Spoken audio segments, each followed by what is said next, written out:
poder compartir la palabra de Dios en esta mañana. Quiero que tome la mano de la persona que está a su lado y vamos a orar unos por otros. Señor Jesús, te doy gracias por cada persona que en esta mañana está en este lugar. Y te pido, Padre de la Gloria, que tu palabra corra como ríos de agua viva en cada corazón, en cada vida, en el nombre de Jesús. Amén y amén. Bueno, como es el mes de la Biblia, entonces traje 3 versiones de la Biblia. La que todos conocemos, pero que ya casi está obsoleta, ¿verdad? Y la que todos tenemos en el celular, en los diferentes medios, ¿verdad? Pero hay una versión mucho más antigua de la Biblia que solamente hoy, en algunas ceremonias judías, se celebra, y es la Biblia en pergaminos. La Biblia en aquel entonces no se escribió en libros como estos, sino se escribió en papiros. Este es un papiro original, se escribía en esto, así que aquí en esto tenía que caber mínimo 4 capítulos de la Biblia, nada más, no podía caber más, 4 o 5 capítulos de la Biblia, y no se leía de aquí para allá, sino se leía de allá para acá. Así que para leer un texto, la Torá, cualquiera de los de la Biblia hebrea, tocaba tener cantidad de rollos para poder estudiar la palabra del Señor. Pero los grandes reformistas fueron los que tomaron todo esto y lo redujeron a estos libros que hasta el día de hoy funcionan, y de esta manera se enrollaba el libro.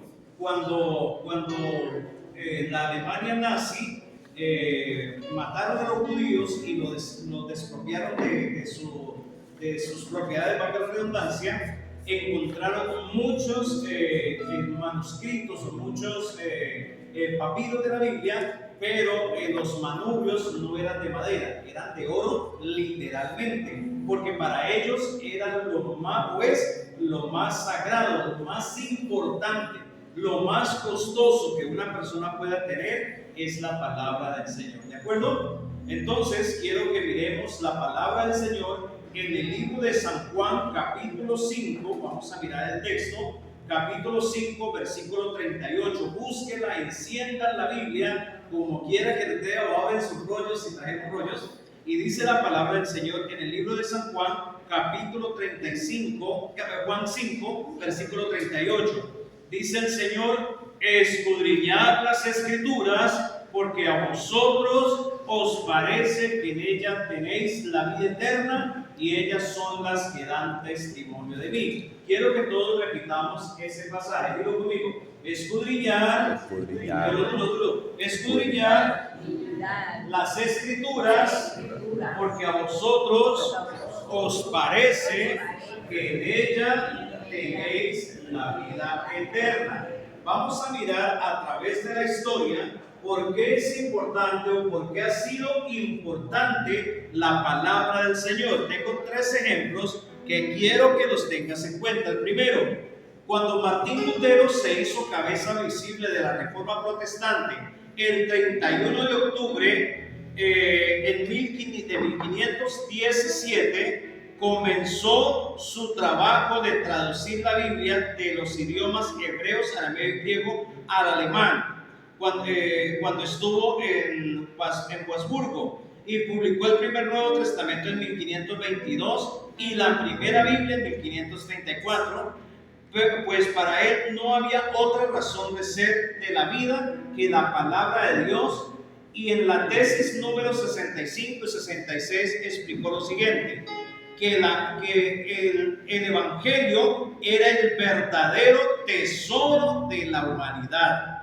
Segundo, William Tyndale, 1494, es el primer hombre que traduce la Biblia del hebreo, griego y arameo al inglés, y este hombre hablaba hebreo, griego, latín, italiano, español, francés, alemán e inglés. Y cuando terminó de traducir la Biblia, el rey de Inglaterra lo apresó durante un año. La Legión Católica lo apresaron, lo torturaron durante un año por haber traducido la Biblia del arameo al inglés, y al cabo de un año lo sacaron a la plaza pública, lo estrangularon, lo quemaron, porque era una herejía hablar de la palabra del Señor, hablar de la Biblia. Mira lo importante de la Biblia.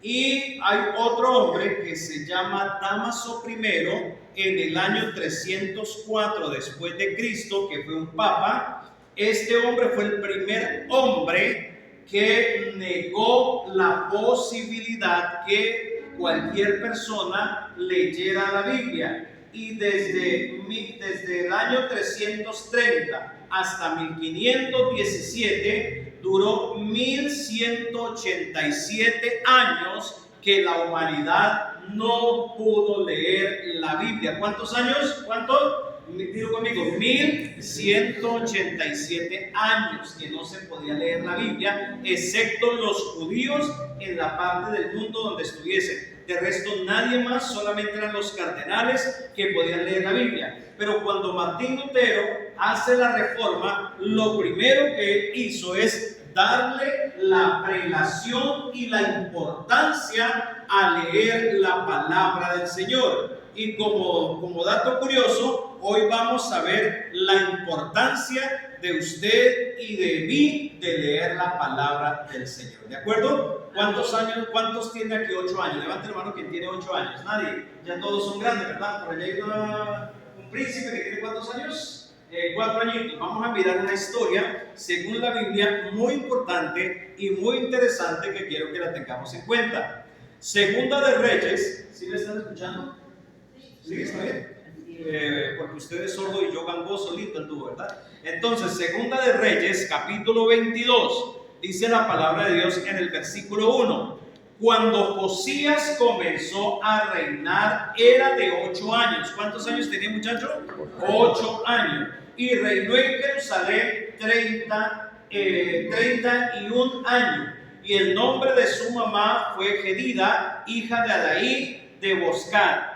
E hizo lo recto ante los ojos de Jehová, y anduvo en todo el camino de David su padre, sin apartarse ni a derecha ni a izquierda. Versículo 3.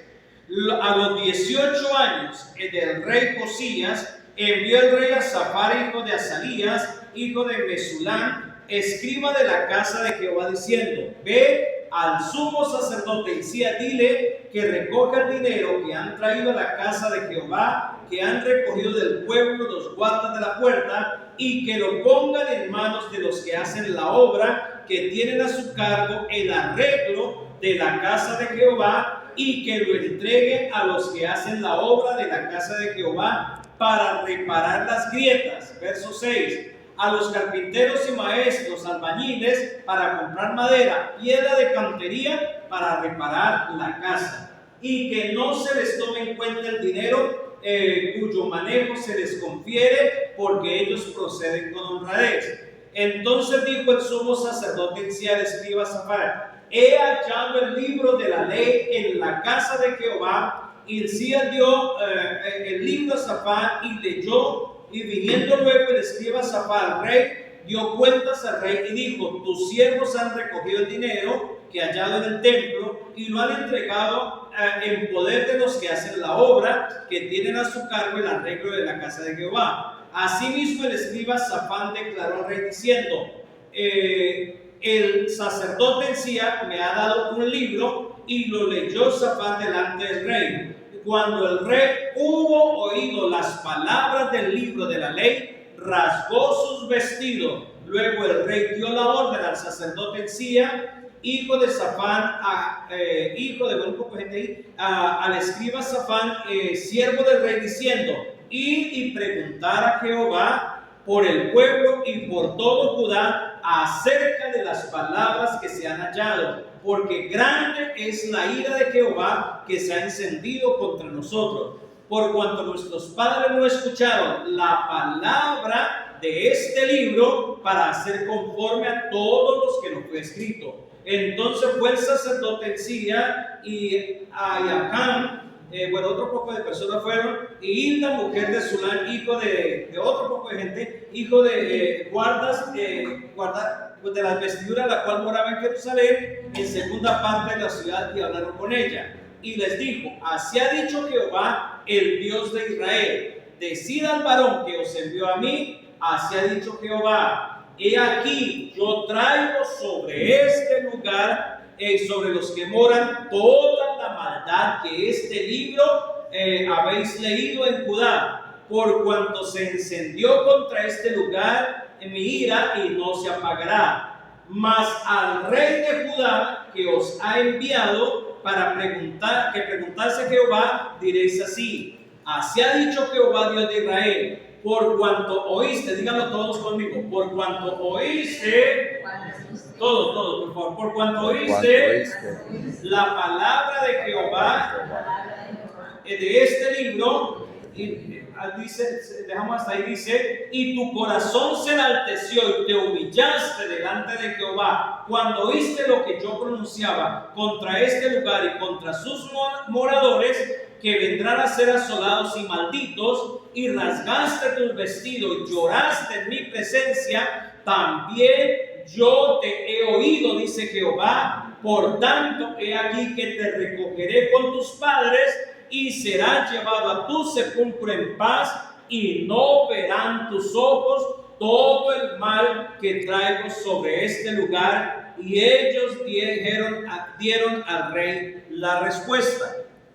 Vamos a mirar, a disertar un poquito sobre este pasaje, un poquito largo. Si alguien quiere colocar un nombre bíblico a su hijo, ahí tiene una lista espectacular de Isía, Milcaía, bueno, todos esos nombres son bíblicos, ¿verdad? Pero quiero hablar un poquito acerca de este rey cuya actividad en Israel fue algo muy especial. Dice que Josías tenía ¿cuántos años cuando comenzó a reinar? 8 años. Empezó a reinar en Israel. Usted sabe lo que significa un niño de 8 años tomar las riendas de un país, tomar la autoridad de los parlamentarios, tomar la autoridad de las leyes y hacerlas cumplir. Pues la verdad es un poquito dudoso, pero hasta el día de hoy se han suscitado en algunos reyes europeos que niños les ha tocado gobernar países por la genealogía o la dinastía a la que pertenecen. El rey Josías le pasó exactamente lo mismo, pero aquí el escritor del libro de Reyes hace una acotación muy importante que quiero que la tengas en cuenta, y es que la mamá de Josías hizo un trabajo muy relevante para la vida de ese muchacho, caso contrario a lo que hizo su papá.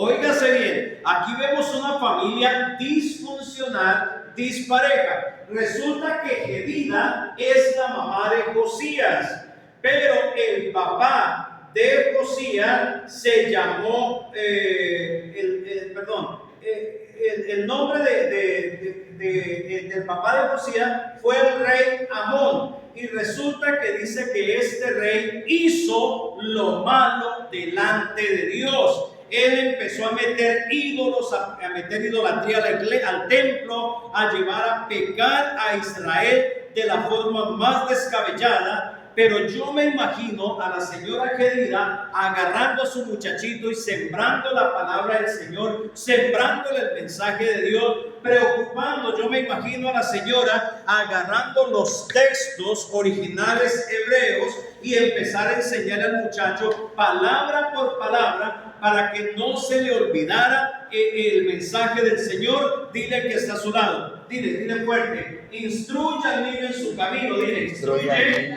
y cuando fuere viejo no se apartará de él. Lo importante de sembrar la palabra del Señor en los niños, lo importante de sembrar la palabra de Dios a las siguientes generaciones. Cuando yo conocí al Señor, la única artista en la televisión colombiana que era cristiana, no sé si se acuerdan de mi época, era Nelly Moreno, una mujer, una actriz de televisión muy criticada, y escuchar la palabra "Dios te bendiga" era prácticamente únicamente una herejía. Pero hoy en las telenovelas, en toda parte se habla: Dios te bendiga, anulo esas palabras, lo decreto, lo confieso, porque de una u otra manera la propagación del evangelio, levanta tus manos al cielo, dilo conmigo, ha hecho mella en la sociedad. La palabra de Dios se ha movido y creemos y declaramos que se tiene que seguir moviendo para que haya una mayor comprensión y haya salvación para la humanidad. ¿Cuántos dicen amén?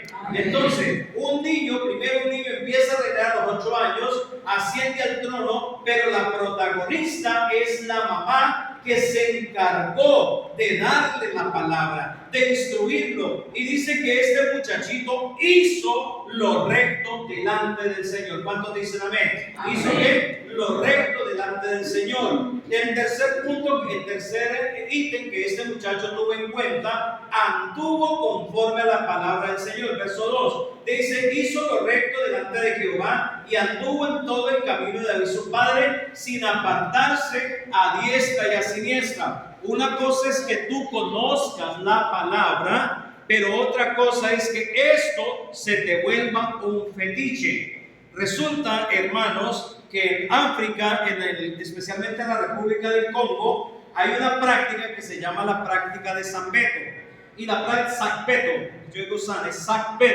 la práctica de Sambeto es que hacen una casetica de paja, meten un muñeco dentro de esa casetica y hacen unos ritos, y esa casita de paja empieza a dar vueltas y empieza a girar mágicamente, porque con unas declaraciones mágicas que le hacen al fetiche, se llama así al muñeco ese, fetiche, mágicamente, sobrenaturalmente, esto hace girar a la casetica esa.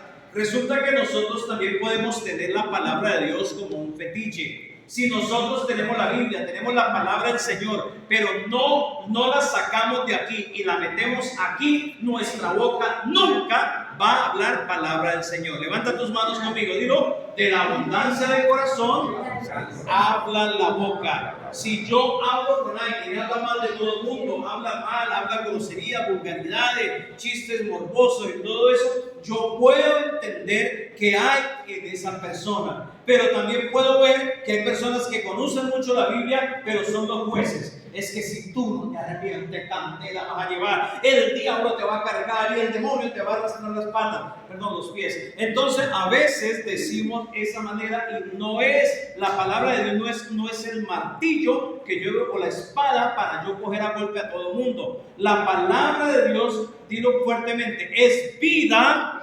salvación y eternidad. Esto, sea en las 3 versiones que la tengo aquí, que la más común es esta palabra es vida, es salvación y es que eternidad. Este es el mapa que me indica a dónde debo ir y dónde voy a pasar mi eternidad. Entonces, yo le hago una pregunta. Creo que ya lo he dicho acá. ¿Sabían ustedes que nosotros somos eternos, verdad? Se muere el cuerpo, esto se acaba y se destruye, pero mi alma va a ser eterna. Y hay 2 sitios para pasar la eternidad: un maravilloso infierno calientito donde arde azufre y fuego, y el gusano nunca muere, el fuego nunca se apaga, y estarás torturado día y noche por la eternidad. O un cielo que dice la palabra de Dios, levanta tus manos conmigo: calles de oro, mar de cristal, y está el árbol de la vida que le fue negado a Adán y a Eva. Pregúntele que usted es la visión de quiere vivir, pues dile. Bueno, ¿dónde quiere vivir? No sé, digo en posterior, ¿dónde quiere vivir? ¿Dónde le gustaría pasar su eternidad? Cuarto punto, ¿qué hizo este jovencito de 8 años? Dice, lo primero que, nos vamos a recordar qué hizo. Lo primero que hizo, empezó a reinar a los 8 años. Su mamá hizo una gran tarea, anduvo conforme a la palabra de Dios. Cuarto punto, restauró las grietas de la casa del Señor. Quinto punto, encontró el libro de la ley. Resulta que en el reinado de Josías, en la ley, la palabra del Señor, la habían escondido en el más recóndito lugar del templo y durante 150 años no se había leído la palabra del Señor. Y cuando el sacerdote Hilcías encuentra el libro es esto, y se pone a leer la predicción del profeta Jeremías, la predicción del profeta Isaías, él sale corriendo donde el muchachito, el niño. Yo quiero molestarle la vida a este caballero, aunque tenga dolor de muela. Venga para acá, siéntese acá que lo voy a castigar, hermano. Venga para acá, siéntese acá. Si no se sienta, lo levanto patas, que haga buena. Quítale el nombre de Jesús. ¿Sabe lo que significa? Ese es el rey de Israel. Vamos a imaginarlo, que es simpático el muchacho, que tiene 8 años, con cara de rey. No de princesa, de rey. Ok, muy bien. Entonces, así considero que es la cara de un rey. Entonces, el rey, un niño gobernando, todo un ejército sometido a él, y llega el sacerdote y le dice: ¿sabe usted, rey? Encontré la palabra de Dios. ¿Cuántos años hacía que no se leía la Biblia? 150 años. Y él dice: ¿cómo? Que si lo encontraron. ¿Y qué dice? ¿Y sabe qué dice la Biblia acá? Dice que la ira de Dios va a destruir a Israel. ¿Sabe qué hace este muchachito? No lo voy a hacer hoy. Coge su ropa y se la rasga. Empieza a llorar. ¿Cómo llora?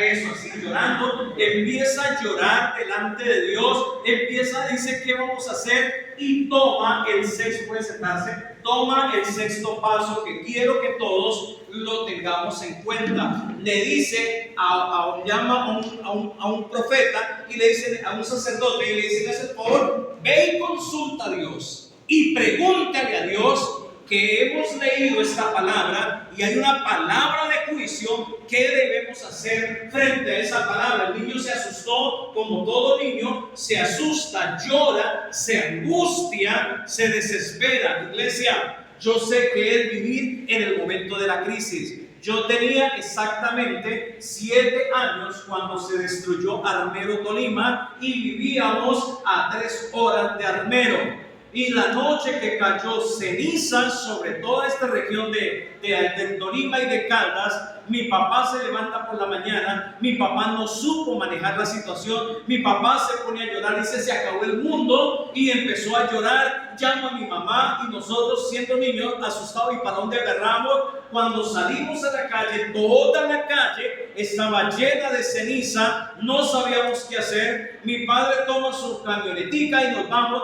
Y cuando vamos llegando al río Magdalena, vemos los muertos cómo van bajando, cómo iban navegando los difuntos por el río. Para mí, una película de terror. Y como buen niño que era en ese entonces, porque aunque tenga casi 50 años, tampoco fui joven, ella no lo cree, pero es verdad, yo no fui joven.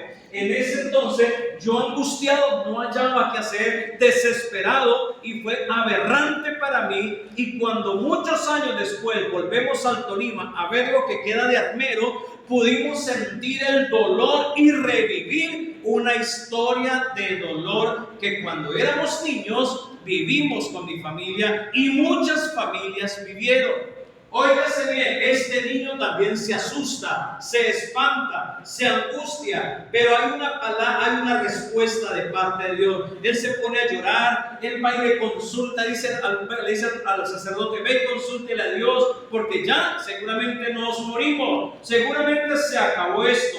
Y mira las 4 respuestas que el Señor le da. Primero, Dios estaba enojado y había decretado un juicio de muerte. Dios no te va a ocultar, aunque esté molesto, no te va a decir estoy contento. Dios no miente, Dios te va a decir la verdad. ¿Y cómo se siente? Dice el Señor: estoy enojado con este pueblo. Pues el niño más se asustó, ¿verdad? Segundo, Dios se alegró porque el rey le dio la prelación a la palabra. Versículo 18 dice: mas al rey de Judá que os he enviado para que preguntéis a Jehová, así ha dicho Jehová, Dios de Israel, por cuanto oíste las palabras de este libro. En medio de la ira que Dios tenía contra Israel, el solo hecho que hubieran leído una sola vez la palabra cambió el corazón de Dios. Iglesia, el solo hecho que tú leas un texto de la palabra de Dios puede cambiar tu historia. ¿Cuántos dicen amén? Amén. Puede cambiar tu vida,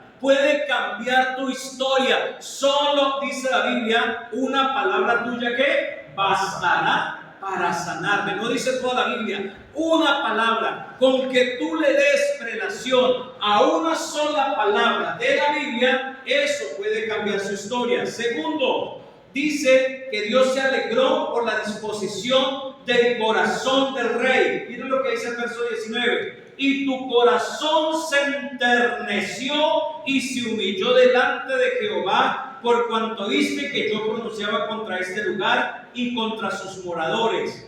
Y cuarto, Dios tuvo misericordia del rey y de esa generación. Y el solo hecho del rey haber enternecido su corazón, eso hizo que toda esa generación, durante los 40 o 30 años de reinado de Josías, no hubo una desgracia, porque el Señor le dijo: yo te voy a llevar en paz. Cuando tú lees la palabra de Dios, hay paz en su corazón. ¿Cuántos dicen amén? Amén. Cuando tú lees la palabra de Dios, Dios se agrada, y es lo que quiero que nosotros hoy aprendamos. No importa tu edad, no importa lo que haya pasado, pero aquí el Señor te dice algo esta mañana. Dice: sin importar tu edad, tus ocupaciones o tus intereses, si escudriña las escrituras desde ya, Dios empezará a hacer un gran trabajo en su vida. Salmo 119:105 dice: lámpara es a mis pies que tu palabra y lumbrera a mi camino. Amigos y hermanos que están acá conmigo, por favor, tome la palabra de Dios en serio.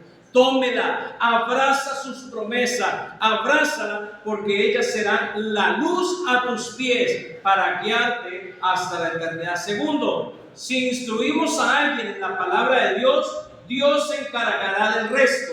Isaías 55:10-11 dice: porque como desciende la lluvia del cielo y la nieve y no vuelve allá, sino que riega la tierra y hace germinar y producir semilla al que siembra y pan al que come, así será mi palabra que sale de mi boca, no volverá vacía. ¿Sabe lo que significa nosotros enviar palabra de Dios? Esta palabra el Señor me la regaló estando en Tunja. Escúchame, iglesia, la iglesia estaba en el centro de la ciudad, en la zona de prostíbulos. Había prostíbulos de travestis, prostíbulos de los otros, como a 3 casas de la iglesia. Y era un sitio en donde mis hijos empiezan a ver niñas de 1,85 de estatura, muy rubias, muy de ojos verdes, pero abrían la boca y uno se asustaba. Adiós, papi. Entonces uno decía: Jesús bendito, hay poder en la sangre. Si uno tenía un problema de autoestima allá en Tunja, se le quitaba de uno, le decía: mi amor, papito, Costa Rica. Uno se sentía, aunque barrigón, pero se sentía bien, se sentía bonito, porque le decían de todo. Y nosotros, tratando de predicar en medio de eso, Dios nos dio una estrategia, y es que cogimos papeles y empezamos a mano a declarar: esta promesa es para ti, en hoja de oficio, tamaño carta, y las empezamos a pegar en todo. Y resulta que un día estaba hablando con una persona frente de la iglesia, y subieron un poco de señoritas que no sabíamos si eran señoritas o señoritos, subieron y empezaron, vieron toda la iglesia llena de papeles y decía: promesa para ti, toma una. Ellos tomaron la promesa y la metieron en la cartera. Lo cierto es que de unas 150 promesas, como unas 80 promesas se llevaron. Y yo dije: lo único que sé es que la palabra de Dios que no volverá vacía. Dile que esté a su lado: la palabra de Dios que no volverá vacía. Cuarto, la disposición de tu corazón es básica para que el Espíritu Santo opere algo grande en tu vida y en la mía. Yo puedo leer la palabra, pero si me importa un comino, soy indiferente a la palabra, Dios no va a obrar. En la bendición del rey Josías estuvo en su disposición. Dice Salmo 51:17: los sacrificios de Dios son ¿qué? El espíritu quebrantado, al corazón contrito y humillado. ¿Qué dice el Señor? No despreciarás tú, oh Dios. Y termino porque mi hijo me hace bullying con el tiempo.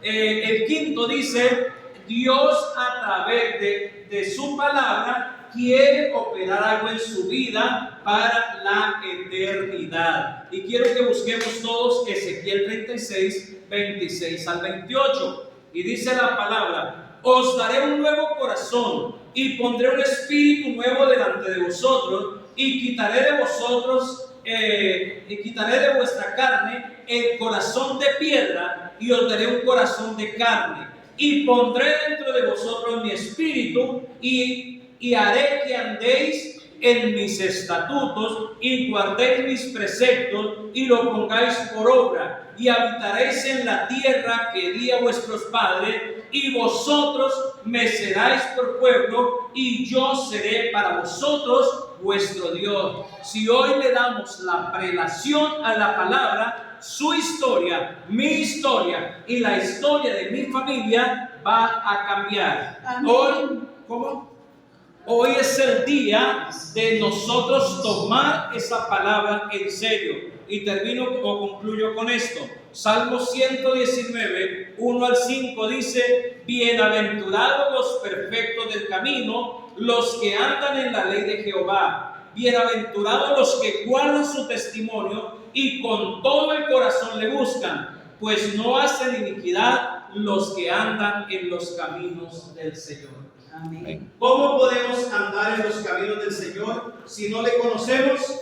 Para los griegos, para los judíos, les dejaron papeles como esto, papiros grandes como esto, para que no se les olvidara, para que se mantuviese la palabra. Hoy para usted, hoy para mí, hay alguien que seguramente le dio esta palabra o le está dando esta palabra, o simplemente usted está escuchando esta palabra. No se necesita tener determinada edad. A un niño como Josías, desde los 8 años, se responsabilizó de la palabra, y según Crónicas dice que él tomó todos los ídolos, todos los lugares santos, y limpió a Israel. ¿Cómo limpia este joven? ¿Cómo limpió a Israel? Levanta tus manos al cielo, dilo conmigo: con la palabra, dilo fuerte, con la palabra de Dios. No hubo otra forma. ¿Quiere usted limpiar su vida? Con la palabra de Dios. ¿Quiere usted cambiar su historia? Con la palabra de Dios.